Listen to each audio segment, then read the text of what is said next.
Hello, and as always, I'm your presenter, George Edmundson, and as you can see, we've got a few new faces with us. So I'll start with Dog Ball on my right here. Do you want to do a little wave? No, I'm very grateful to be invited on and to be presented by George. It's brilliant. Looking forward to it. Quick one, what coffee order did you get? So I actually got a decaf flat white because it's past 12 o'clock. Nice. Otherwise I won't sleep. And yeah, Nigel, it's lovely, really nice. Thank you. He's done my bit already. He's Nigel, who owns, as you can see at the front, Come Back to Coffee, and who sponsors our coffee club. So Nigel, welcome. Cheers, George. Cheers, Bridge. Yeah, I'm a latte man personally, and I don't have to worry about 12 o'clock, so I'm not a professional sportsman, am I? But no, I'm Nigel Seaman, and I started up Come Back to Coffee, which is a veterans and families mental health project.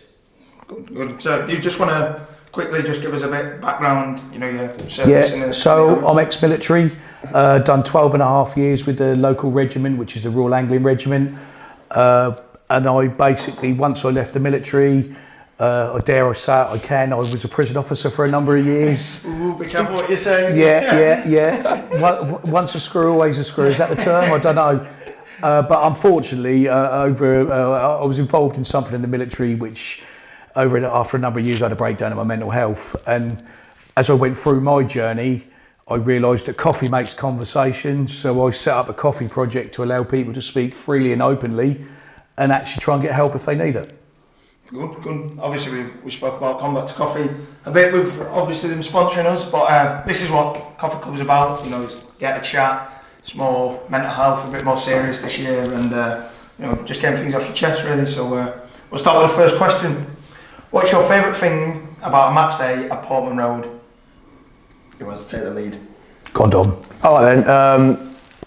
I think it's the fans really. I think it's the stadium, the noise, the atmosphere is amazing, and it's even the Friday night we played Derby, winning that sort of game, and after going, to be fair, probably after when you go around, you clap the fans, and everyone stays to sort of show their support and appreciation, and I think that's probably the favourite thing for me. Even though you're playing in it, it's that bit after when you've got the result and you're getting the appreciation from the fans. The bit I actually live quite close, it takes me 5 minutes, but I actually go the long way to the stadium. I quite like the drive-in. Why, you see all the people everyone walking from Ipswich? You get that excited in the car, and you got music on or sport or whatever I'm listening to, and I like the look, so I go over the bridge, so I don't go. Yeah. That's all. Get a few waves. Not even that, I just like the drive, I don't know why, it just kind of gets me. Well, it's where I literally live right at the end. I'm Rushmere. I can't believe that everyone. Well, it's not a massive town, but it's maybe 3 miles. But everyone seems to walk, and it makes sense because when you're trying to get out, it's nearly impossible. But I just like the fact that because it is a one town club, everyone just walks in. There's not enough space to park the tractors around here, is it? I see this from a different side because I'm an Ipswich guy, born and bred, and I'm a fan, season ticket holder, but obviously doing the coffee stuff. Is seeing the smiles on faces of people at the moment. And you know what? We might be unfortunate, we might get a draw, we might not always get the result, but people are still smiling after football.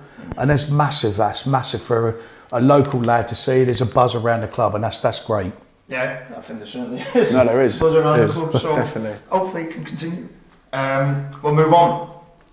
When did you decide that you wanted to serve in the military? And if you weren't a footballer, do you think you would have looked at joining the military? Can I just say, he certainly got the haircut for that. High and tight. That's an American salute, that is. American, but so you know. I was 17 and a half years old, and I'm going to be totally honest here. I'd been dumped by a girl, and I thought if I joined the army, she might come back to me, but she didn't. Genuinely, but no, I originally wanted to join the military police. Wanted a bit of nostalgia, and a gentleman who recruited me, who's a good friend of mine, and actually will be at the game next week, he's coming with us. He said, no, you don't join the military police, you join the Royal Anglian Regiment and you transfer. Never happens like that. I spent 12 years in one regiment, so I was completely blagged. But I was 17 and a half when I joined. Enjoy it? Yeah, there's obviously, on reflection, yes I did. Obviously, on reflection, being poorly with my mental health, there's a period of that service where I've sort of boxed off a little bit. But yeah, I've made some great mates. Social media has actually enhanced the relationships, because when I left the military, you just left. Now you've got social media groups, military groups, things like this, what we're going to do here. It's great, and you get the banter. It doesn't matter what service you're in. There'll be someone who comes with us next week who'll probably be in the RAF, and they'll always get the mick take out of them, but they'll give as much back as what we give, and that's what makes a good service person. No? Would you have joined? I don't know. I don't. To be honest, probably not. It's never something that sort of like I thought as a youngster that I wanted to do. But I appreciate massively people that, like yourself, Nigel, that have served and understand how tough it can be after as well. So what you're doing now is amazing. You talk about the mental health and with the coffee. I think I've massive respect for everyone that served. For me as a youngster, like even now, it wasn't something that I ever really thought of. It was football, wasn't it? It was football for us. So yeah, I don't know. Question on that, because obviously when I was growing up, you were with your granddad or whoever, and they've been involved. But obviously, if I said to my mum or dad, especially my mum, if I wanted to join, I don't think she would have been too happy. What were your parents like? Mum was very reluctant, but I signed myself in at 17 and a half. And where I come from in Ipswich, historically, that was either join the army or go into prison. So I went in the army, but I went to prison legitimately. So, but it's literally, that's what happens. So, but now Mum, she was very nervous because some parents, like my mum, would be. I was 18 years old and went to Northern Ireland. Yeah. Do you know what I mean? That's my mum. That's why Mum was brought up. She was over there. Really? I might stop her. No. But no, you do though, don't you? 18 years old, she was worried about me going to Northern Ireland. You only see what you see on the news, and the news always massively implodes stuff with anything. And she naturally was worried. And the only form of communication back then, I say I'm really old, we used to have a 10-minute phone call a week, and used to do what are called blueies, and they're letters which you write on blue paper. And the post office would, and that was communication, that was comms.